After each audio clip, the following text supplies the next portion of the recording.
Le voici sous forme de pack, mais il est aussi disponible seul. Nous avons donc là un emballage solide qui laisse peu de place au doute sur la fonction du produit.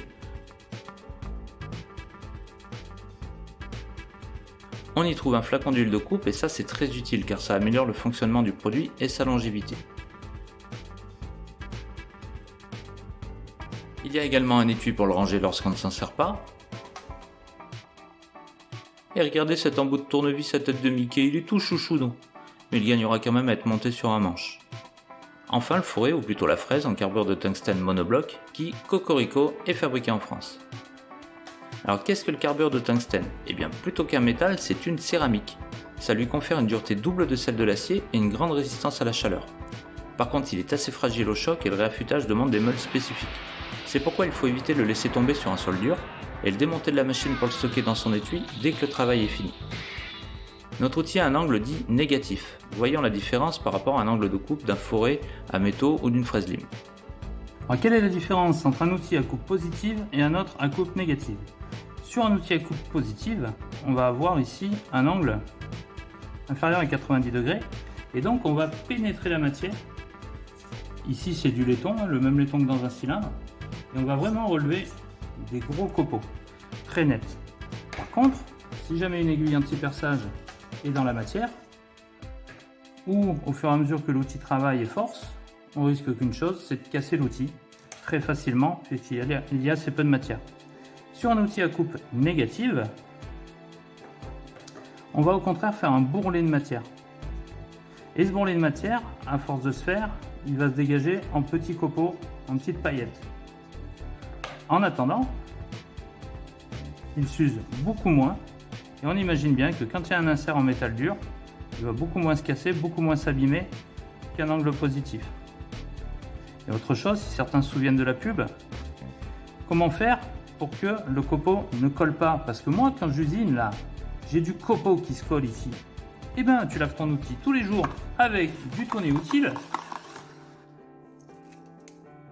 Ça enlève tout ce copeau et ton outil, c'est du carbure. Et maintenant, qu'est-ce que ça donne à l'usage sur des cylindres basiques? Comme je le disais, l'angle négatif est très solide, mais il a une action particulière dans le métal. Il le repousse et fait des copeaux caractéristiques en forme de petites aiguilles. L'huile de coupe est obligatoire car elle améliore le travail en empêchant au copeau de coller tout en refroidissant l'usinage.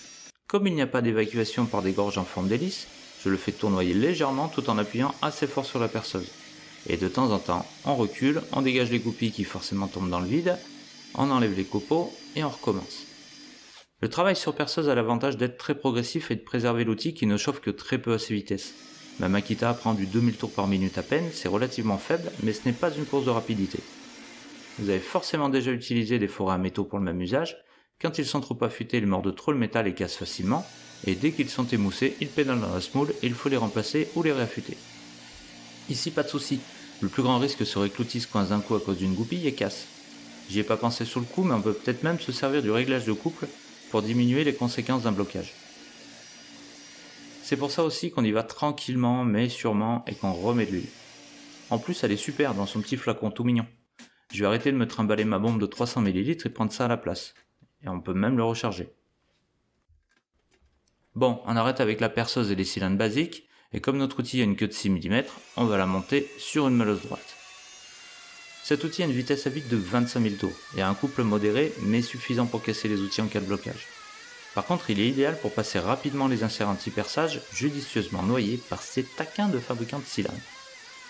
Comme toujours, on ne plaint pas l'huile, on pense à en remettre régulièrement.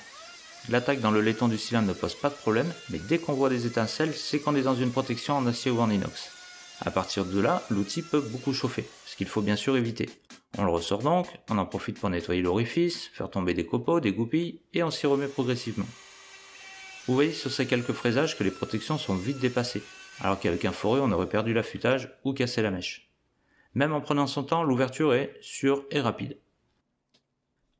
Voici donc mon avis sur ce produit. Nul n'est besoin d'acheter le kit complet, sinon la première fois, mais ensuite la fraise seule suffira. Je n'ai pas tout mis dans la vidéo, mais j'ai percé une trentaine de cylindres avec au moins la moitié qui avait des protections anti-perçage. Les arêtes de l'outil se sont un petit peu émoussées, mais elles coupent encore. J'ai eu quelques blocages, et j'ai parfois fait levier un peu fort dessus pour usiner avec les angles sur les côtés et ovaliser des trous, et il ne s'est pas cassé. Comme tous les outils en carbure, ils sont à la fois très solides et en même temps très fragiles. Si on n'a pas compris ça, on n'a rien compris. Donc ça pourrait paraître un petit peu cher, mais au final, comparé à des fraises lime carbure qui ont une longévité limitée et un coût élevé, et des forêts qu'il faut changer et réaffûter sans cesse, je pense que le bilan est très bon, surtout quand on s'en sert dans un cadre professionnel.